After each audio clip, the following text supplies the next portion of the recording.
Your bank probably thinks you're not paying attention. For years, this has been a safe bet for them. They offered you a savings account with an interest rate so low it was practically a rounding error. A rate like 0.01% was not a reward for your discipline. It was a fee for your loyalty. You gave them your hard-earned money, and in return, they gave you back almost nothing. This is the 2026 high-yield pivot. The big, familiar bank on the corner was a symbol of safety, and safety felt more important than growth. But something fundamental has shifted. What felt safe yesterday now looks like a guaranteed loss. The world of 2026 is not the world of 2016. Inflation, once a distant economic concept, is now a real force you can feel at the grocery store and the gas pump. A 0.01% interest rate doesn't just fail to grow your money, it actively lets its value decay. Every day your savings sit in one of these accounts, they lose a tiny bit of their power. What you could buy with $1,000 last year you can't quite buy this year. This isn't a market crash, it is a slow, silent erosion of your financial future, happening right inside the walls of the institutions you trusted most. The old rules were simple: put your money in the bank and forget about it. That wisdom was born in a different era. Following that advice today is like using a paper map to navigate with a GPS in your pocket. The great betrayal wasn't a sudden event. The game changed, but your bank didn't tell you. So, savers are waking up. They are asking a simple but powerful question. Why should my money work harder for my bank than it does for me? The answer is sparking a quiet but massive shift. People are leaving near zero rates and embracing the quiet confidence of real, tangible growth. For over a decade, the global economy ran on what was essentially free money. Central banks cut rates to historic lows to stimulate growth. Borrowing got cheap. Spending and investment surged. Brutal for savers. The 0.01% savings rate was the direct result. But that era had an expiration. Too much easy money created imbalances. Prices rose. Inflation returned. Visual. Interest rates rise to push inflation down. Raising rates makes borrowing more expensive, cools demand, and helps steady prices.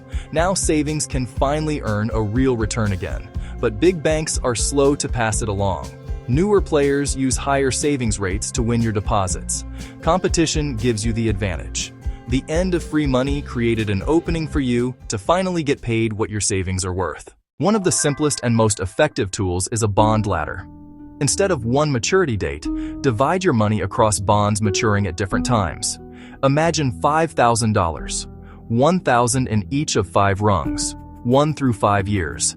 The genius is balance, income, flexibility, and risk management. Each year, a rung matures. You get your principal back plus interest, spend it if needed, or reinvest into a new 5-year rung. If rates rose, your new bond captures the higher yield.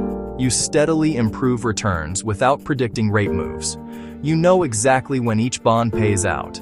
Avoid being stuck in one long bond if rates rise. Only part of your money is locked long. Build ladders easily with U.S. Treasuries, high-grade corporates, or bank CDs. Focus on quality and simplicity. The first place to look, a high-yield savings account, FDIC insured, paying roughly 3 to 5% with no fees and easy access. Your emergency fund belongs here. Short-term bond funds and ETFs hold diversified bonds maturing in 1 to 3 years. Less rate sensitivity, a yield step above HYS. In higher tax brackets, municipal bonds shine. Interest often exempt from federal tax, sometimes state and local too. A 3% tax-free yield can beat a 4% taxable return, depending on your tax situation. Don't forget CDs. Ladder them to lock attractive rates while keeping staggered access. Match your product to your timeline and liquidity needs. HYS for cash, ladder or short-term funds for near-term goals. The goal isn't one perfect pick. It's a simple, sensible mix that beats 0.01% and preserves purchasing power. The single greatest enemy of a good financial plan is human emotion. The most effective way to defeat it is automation. Automate transfers. Treat savings like a bill. $50 or $500, same date each month, right after payday. Small, consistent contributions compound into meaningful sums. Set brokerage rules to auto-reinvest bond maturities into the ladder. Capture new rates without logging in. Many modern apps bake this in. Set goals, create a plan, execute automatically, sweep idle cash to high yield. Make the best decision the easiest decision. Build the habit into your financial DNA. The 2026 High Yield Pivot is not about chasing risky trends or timing the market. It is the opposite. Your money should be safe, and it should grow. Build a simple, durable plan. High-yield savings for cash, a bond or CD ladder for medium term, low-cost bond funds for diversification, and automation to keep it consistent. So, here is your one clear next step. Log in to your primary savings account and look at the interest rate. If it starts with 0.0, your mission is clear. Open a high-yield savings account. It takes about 10 minutes, and set one automatic transfer from your old account. That's it. You've moved from passive loss to active, intelligent saving. This is the Wealth Wave. Ride the high-yield pivot.